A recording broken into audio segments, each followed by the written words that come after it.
Salam sejahtera. Apa kabar semua? Cikgu harap anda semua berada dalam keadaan yang sihat. Baiklah, pada hari ini kita akan belajar mata pelajaran Bahasa Melayu SPM Kertas 1. Seperti yang kita sedia maklum, Kertas 1 Bahasa Melayu terdiri daripada dua bahagian, iaitu bahagian A dan bahagian B. Fokus kita pada hari ini hanya kertas 1 bahagian A.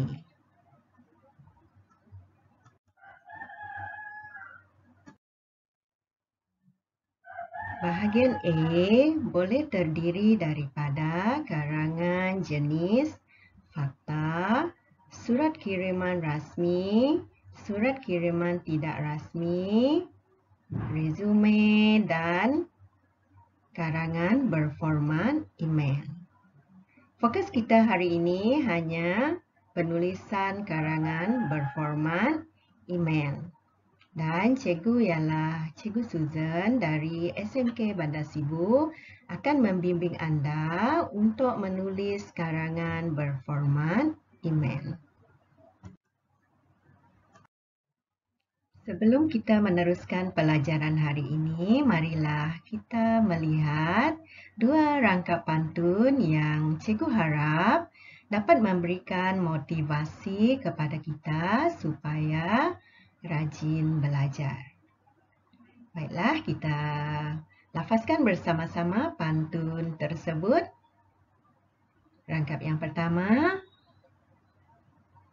pasang lilin atas pelantar, berbalam cahaya bagaikan pelita.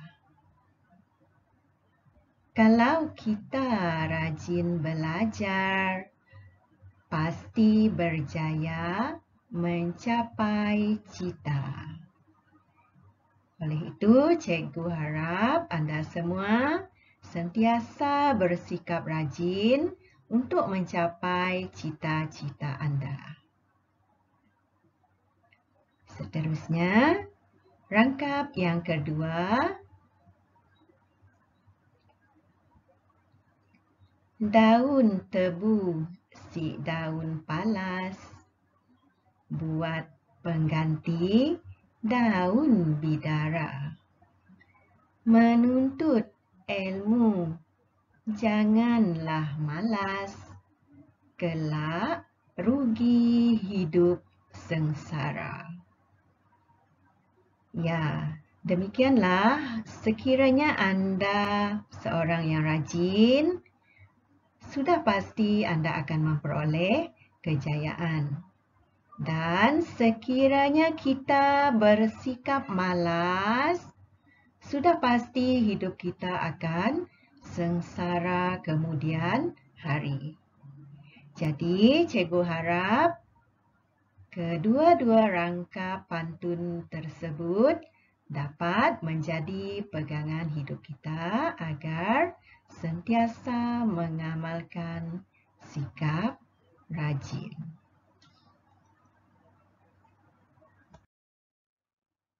Baiklah, sebelum kita meneruskan pembelajaran karangan berformat email, cikgu mahu murid-murid sediakan dulu buku catatan atau buku nota untuk anda mencatat semua perkara-perkara penting yang cikgu akan sampaikan dalam pembelajaran pada hari ini. Sudah bersedia?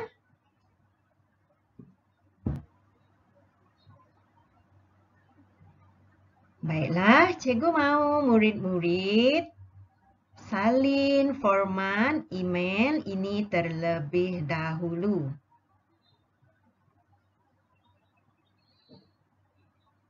Kerana ini merupakan asas kepada kita untuk menjawab soalan karangan berformat email.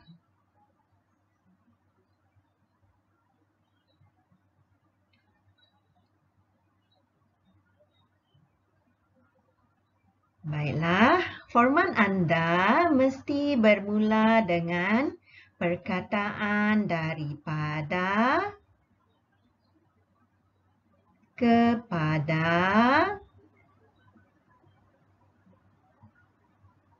dan subjek.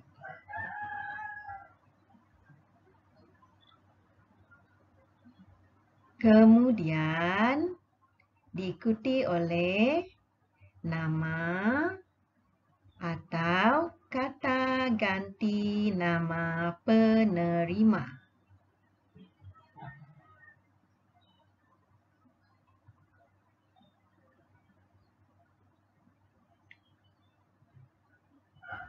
Seterusnya, murid-murid perlu menulis perenggan pendahuluan.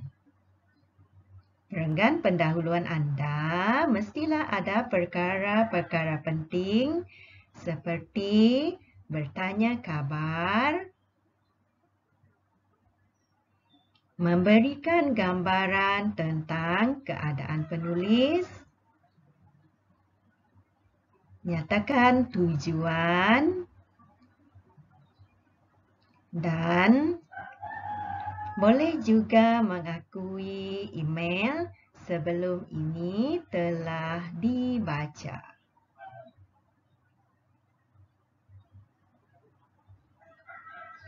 Kemudian, tulislah perenggan isi yang pertama. Dan seterusnya perenggan isi kedua.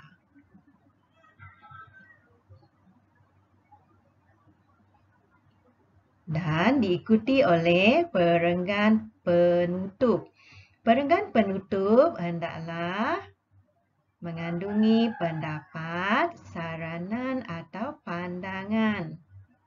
Kemudian, jangan lupa untuk mengucapkan salam atau meminta balasan.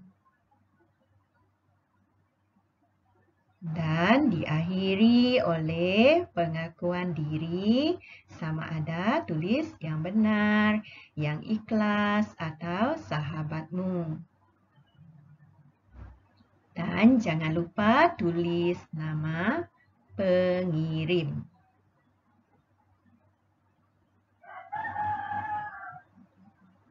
Baik, cikgu harap murid-murid semua sudah pun menulis format email ini dan cikgu berharap anda semua dapat mengingati format yang ringkas ini.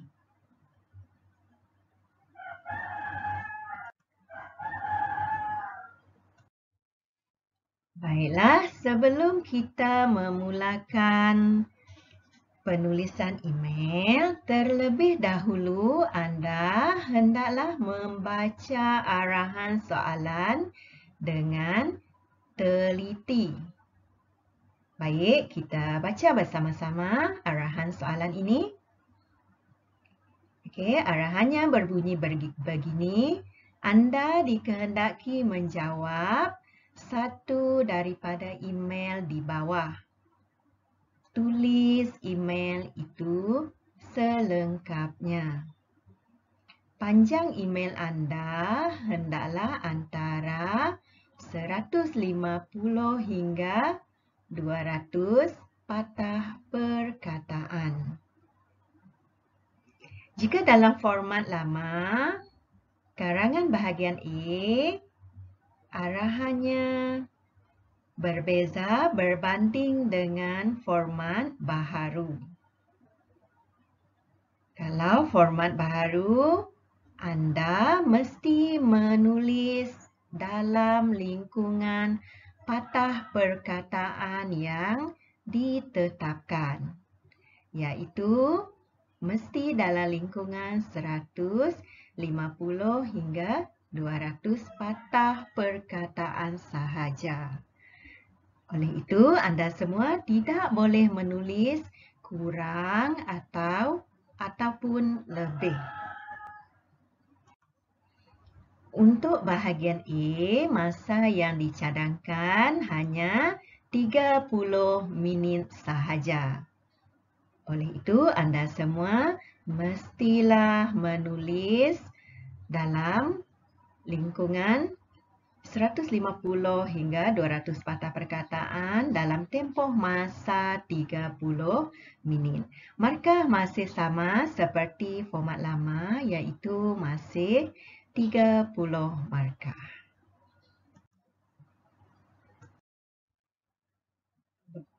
Baiklah, seterusnya kita lihat soalan email yang pertama.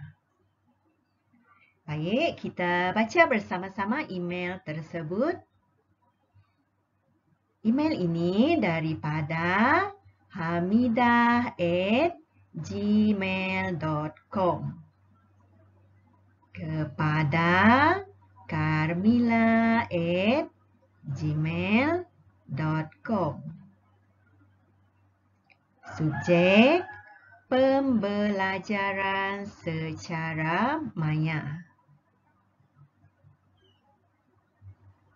Baik, cikgu harap anda semua baca bersama-sama dengan cikgu dan catat fokus atau kehendak soalan atau tugasan untuk email yang pertama ini.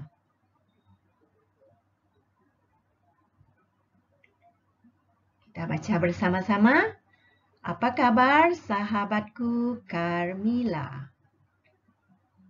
Pandemik COVID-19 telah membawa impak yang besar terhadap pendidikan negara. Murid sekolah terpaksa belajar dari rumah melalui pembelajaran secara maya. Dalam situasi sedemikian, murid sekolah haruslah mempunyai disiplin diri yang tinggi supaya tidak tercicir dalam akademik. Pada pendapat anda, apakah usaha yang harus dilakukan oleh murid agar mereka dapat mengekalkan kecemerlangan dalam akademik melalui pembelajaran secara maya? Saya menanti balasan email daripada anda, sahabatmu Hamidah.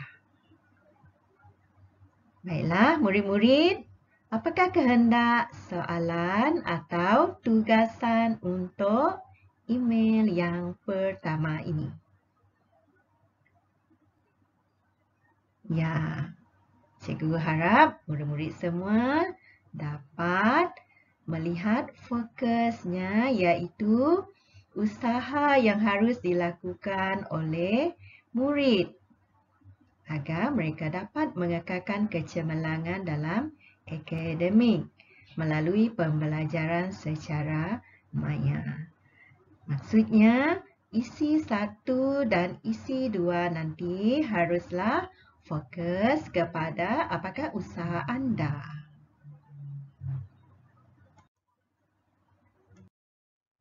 Baiklah, sebelum kita menulis karangan, pastikan kita senaraikan isi yang akan kita tulis terlebih dahulu. Sekiranya anda menjawab email yang pertama, antara isi yang anda boleh tulis seperti berikut, iaitu isi yang pertama,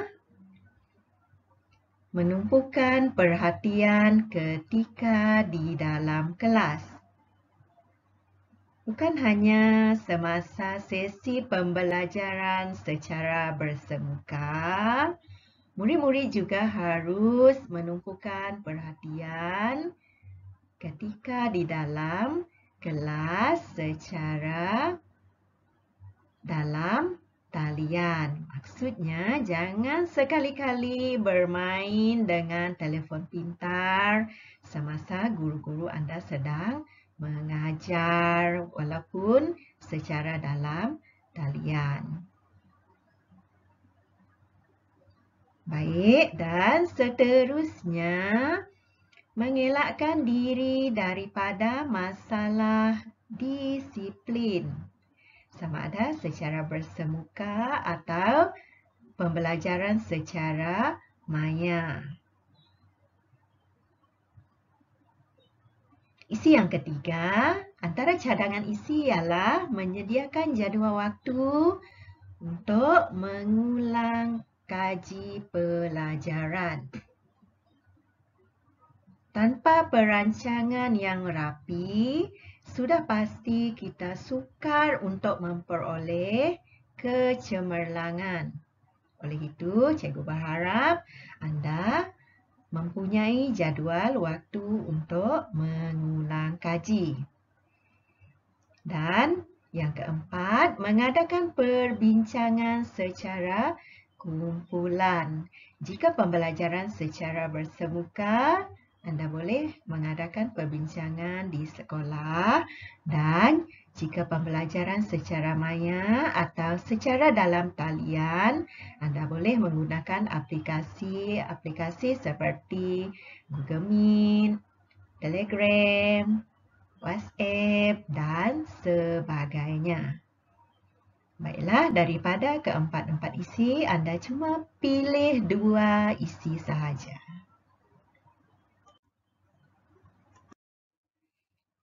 Seterusnya, kita lihat email yang kedua pula.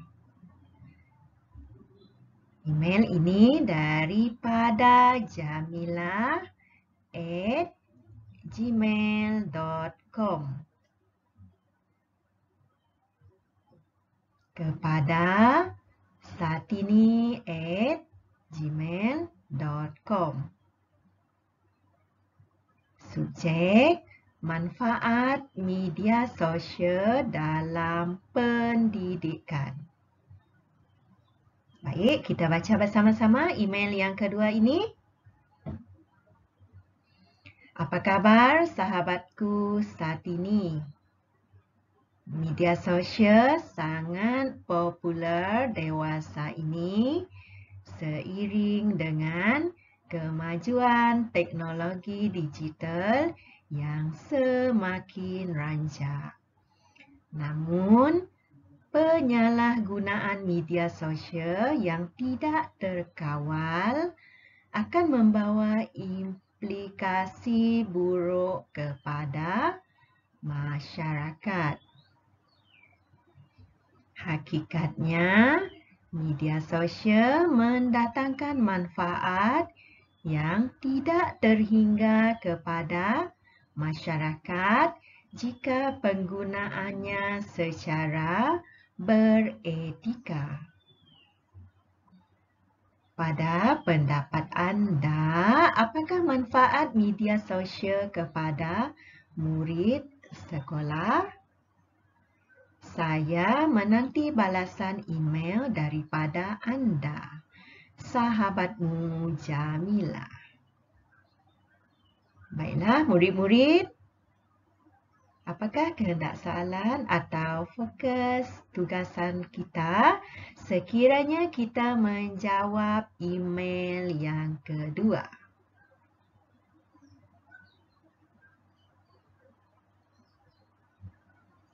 Ya, betul.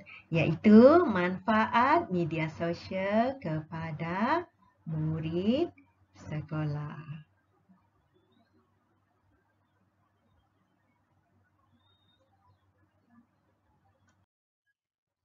Dan seterusnya, seperti tadi, sekiranya anda mahu menjawab soalan email yang kedua, pastikan anda menyenaraikan terlebih dahulu apakah isi yang akan anda tulis. Sekiranya anda menjawab email yang kedua ini, antara isinya ialah seperti berikut, iaitu media sosial dapat meningkatkan kemahiran ICT atau TMK. Dan Yang kedua, menambah pengetahuan dan maklumat semasa. Yang ketiga, menambah kenalan.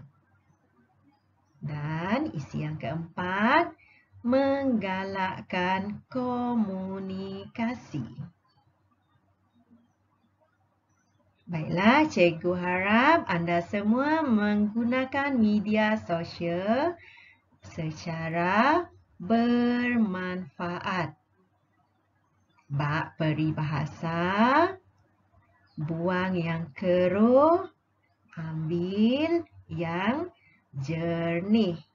Maksudnya, anda menggunakan sesuatu untuk perkara yang baik dan menghindari perkara yang negatif.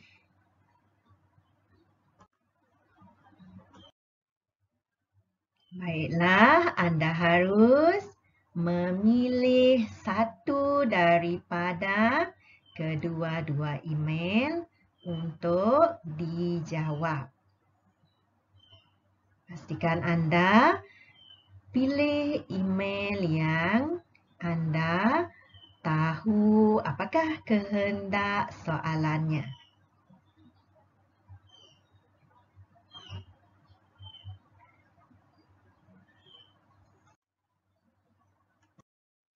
Ya, sekiranya anda memilih untuk menjawab email yang pertama tadi, kita lihat contoh jawapan email yang pertama.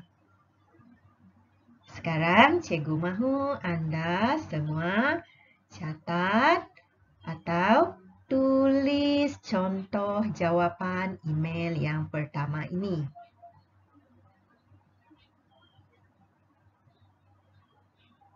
Dan kita baca bersama-sama. Anda hendaklah menulis terlebih dahulu jawapan email daripada carmila@gmail.com kepada hamidah@gmail.com. Iaitu anda harus merujuk soalan email yang pertama tadi. Jika soalannya tadi ialah daripada Hamidah. Dan apabila anda menjawab, anda hendaklah menunjukkan surat itu kepada Hamidah. Dan andaikan anda ialah Carmila. Subjek anda kekalkan sahaja, iaitu pembelajaran secara maya. Baiklah, untuk perenggan pendahuluan, pastikan anda bertanya khabar terlebih dahulu. Kemudian menyatakan gambaran tentang keadaan penulis. Dan jangan lupa untuk menyatakan tujuan anda. Lihat fokus soalan yang pertama tadilah. Baik, kita baca bersama-sama. Tulis terlebih dahulu nama atau kata ganti nama penerima. Sekiranya di atas ini ialah kepada hamidah@gmail.com, anda boleh tulis nama penerima iaitu Hamidah. Hamidah, apa kabar awak di sana? Saya dan keluarga saya sihat walafiat. Saya telah menerima email awak yang lepas bertanyakan usaha yang perlu dilakukan oleh murid agar mereka dapat mengekalkan kecemerlangan dalam akademik melalui pembelajaran secara maya. Maksudnya anda terus kepada kehendak soalan. Baiklah, seterusnya perenggan isi yang pertama. Contohnya seperti ini. Hamidah, usaha yang perlu dilakukan oleh murid agar mereka dapat mengekalkan kecemerlangan dalam akademik melalui pembelajaran secara maya ialah murid harus berdisiplin. Itu ialah isi anda, iaitu murid harus berdisiplin. Kemudian buatlah ayat huraian. Contohnya seperti ayat seterusnya. Disiplin yang tinggi membolehkan murid mengikuti pembelajaran secara maya dengan berkesan kerana kawalan diri untuk belajar adalah daripada murid itu sendiri. Murid yang berdisiplin akan memberikan fokus ketika guru mengajar dalam talian sekaligus menyiapkan tugasan sekolah dengan penuh tanggungjawab sebagai seorang murid. Baiklah, jika anda lihat contoh jawapan email yang pertama ini dimulai dengan isi, kemudian diikuti oleh dua ayat huraian tentang isi. Seterusnya, isi yang kedua. Contohnya seperti ini.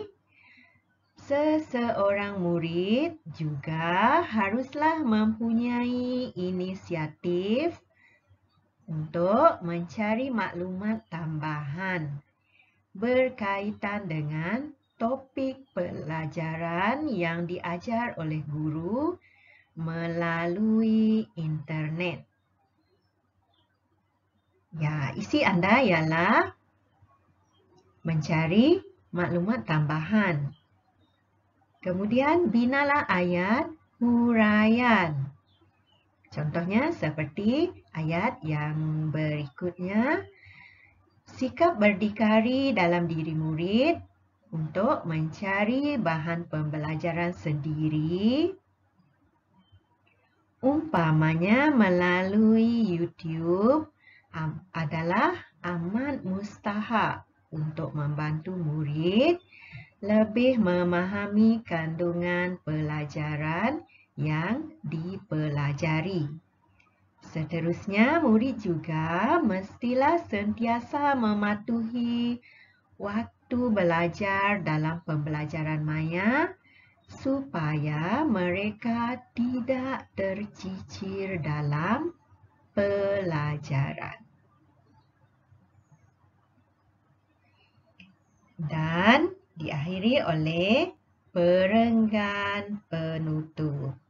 Perenggan penutup, anda boleh masukkan pendapat atau mengucapkan salam atau meminta balasan. Dan jangan lupa diakhiri oleh pengakuan diri dan nama pengirim. Baiklah, kita lihat contoh jawapan email yang pertama. Untuk perenggan penutup, setakat ini sahaja yang dapat saya coretkan untuk awak. Semoga coretan saya dapat membantu awak untuk mencapai kecemerlangan dalam akademik walaupun belajar secara maya. Sahabatmu, Carmilla. Dan kemudian anda haruslah mengira patah perkataan anda, kira satu demi satu.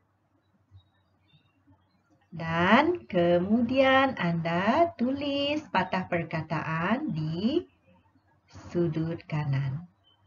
Contoh jawapan email yang pertama ini 199 patah perkataan. Ingat, karangan anda tidak boleh kurang daripada 150. Jika kurang, markah pun kurang.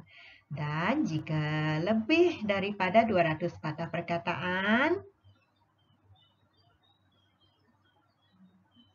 jawapan anda hanya disemak setakat 200 patah perkataan sahaja. Oleh itu, cikgu harap anda semua menepati kehendak soalan dan jumlah patah perkataan yang telah ditetapkan.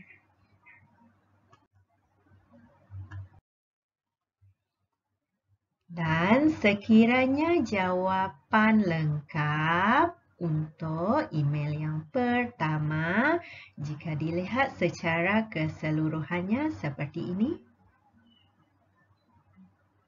murid-murid boleh catat atau screenshot bahagian ini.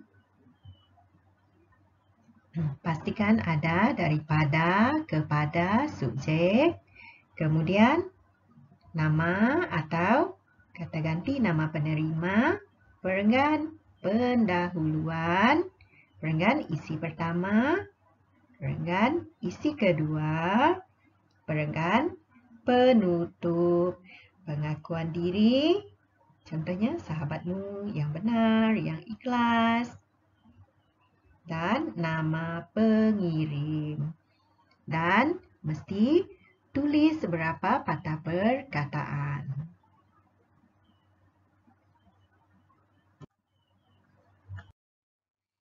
Baiklah, seterusnya cikgu mahu anda semua cuba latihan untuk menjawab email yang kedua tadi.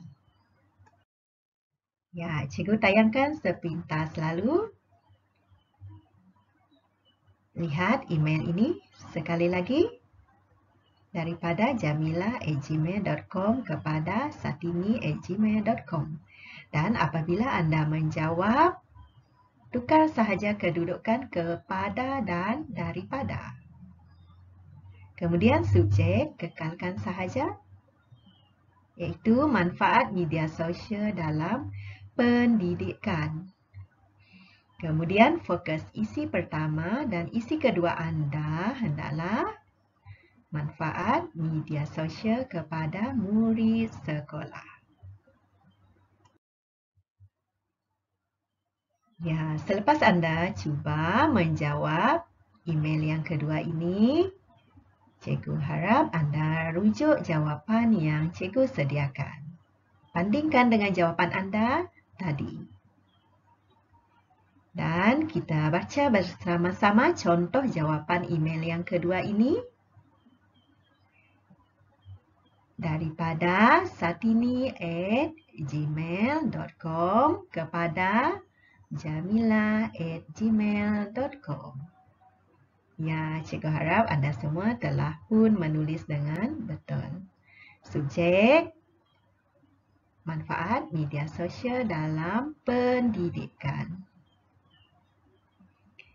Dimulai dengan nama atau kata ganti, nama penerima, Jamila. Kemudian perenggan pendahuluan, pastikan anda bertanya khabar terlebih dahulu dan memberikan gambaran tentang keadaan anda. Kemudian jangan lupa nyatakan tujuan anda menulis email tersebut. Contohnya seperti ini. Apa kabar awak di sana? Saya dan keluarga saya sihat walafiat. Saya telah menerima email awak yang lepas bertanyakan manfaat media sosial kepada murid sekolah. Ya, tepat. Sekiranya anda menulis kehendak jawapan anda fokus kepada manfaat media sosial kepada murid sekolah adalah betul tahniah. Seterusnya, perenggan isi pertama. Kita baca bersama-sama. Jamilah, manfaat media sosial kepada murid sekolah ialah media sosial menggalakkan komunikasi dalam kalangan murid.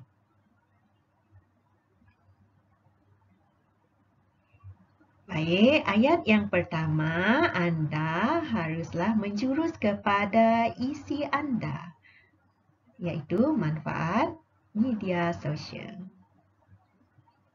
Kemudian diikuti oleh ayat huraian dan ayat contoh. Contohnya, anda boleh menulis seperti ini. Murid dapat berbincang dan memberikan pendapat melalui media sosial seperti rangkaian sosial Facebook, Instagram, Twitter, WhatsApp, dan Telegram. Murid mendapat akses untuk komunikasi dan maklumat dalam talian seiring dengan perkembangan semasa teknologi digital yang membolehkan murid bertukar-tukar idea dan berkongsi pendapat menggunakan media sosial.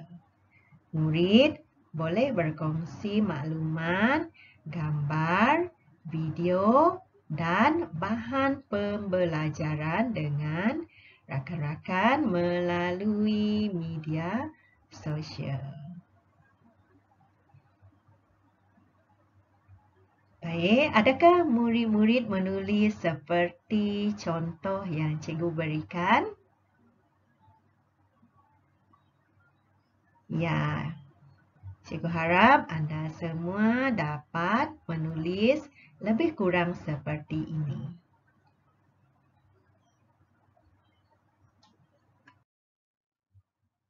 Seterusnya, kita lihat isi yang kedua pula.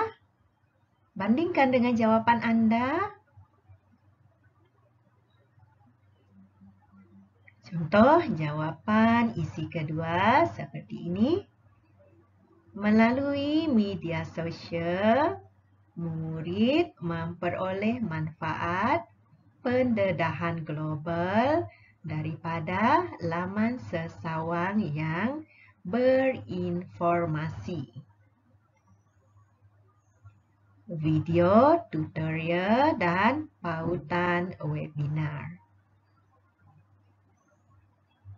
Murid dapat memperoleh maklumat tambahan untuk meningkatkan pemahaman mereka dalam topik pelajaran yang diterokai oleh mereka. Selanjutnya, murid dapat mengakses bahan pembelajaran yang dimuat naik oleh guru dalam media sosial untuk tujuan belajar dan rujukan. Murid hendaklah menggunakan media sosial dengan sebaik-baiknya untuk tujuan pembelajaran.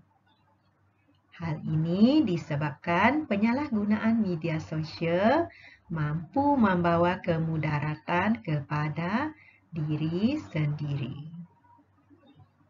Oleh itu, jika kita lihat isi yang kedua, iaitu manfaat media sosial ialah pendedahan global daripada laman sesawang. Cikgu harap murid-murid semua janganlah menjadi seperti kata di bawah tempurung. Maksudnya, jangan hadkan pengetahuan anda. Kita haruslah sentiasa belajar dan memperoleh maklumat daripada pelbagai bahan agar kita tidak ketinggalan. Dan jangan sesekali menyalahgunakan media sosial kerana sesal dahulu pendapatan, sesal kemudian tidak berguna. Ingat, jangan sesekali menyalahgunakan media sosial. Baiklah, kita lihat perenggan penutup diakhiri oleh pendapat ataupun mengucapkan salam. Contohnya seperti ini. Setakat ini sahaja yang dapat saya coretkan untuk awak. Semoga coretan saya dapat membantu awak menggunakan media sosial secara bermanfaat. Dan jangan lupa pengakuan diri anda. Contohnya sahabatmu dan nama pengirim Satini. Dan pastikan anda juga mengira patah perkataan. Contoh jawapan email yang kedua ini. 200 patah perkataan. Dan jika dilihat secara keseluruhan jawapan lengkap untuk email yang kedua seperti ini, murid-murid boleh salin atau screenshot jawapan inilah sebagai rujukan anda. Haruslah dimulai oleh daripada kepada subjek, kemudian perenggan pendahuluan, perenggan isi pertama, perenggan isi yang kedua, perenggan penutup, dan diakhiri oleh pengakuan diri dan nama pengirim. Dan jangan lupa untuk menulis patah perkataan. Baiklah, cikgu harap perkongsian daripada cikgu dapat memberikan manfaat kepada anda semua dan anda dapat menulis karangan berformat email. Dan cikgu doakan anda semua memperoleh kecemerlangan dalam peperiksaan SPM nanti. Sekian, terima kasih.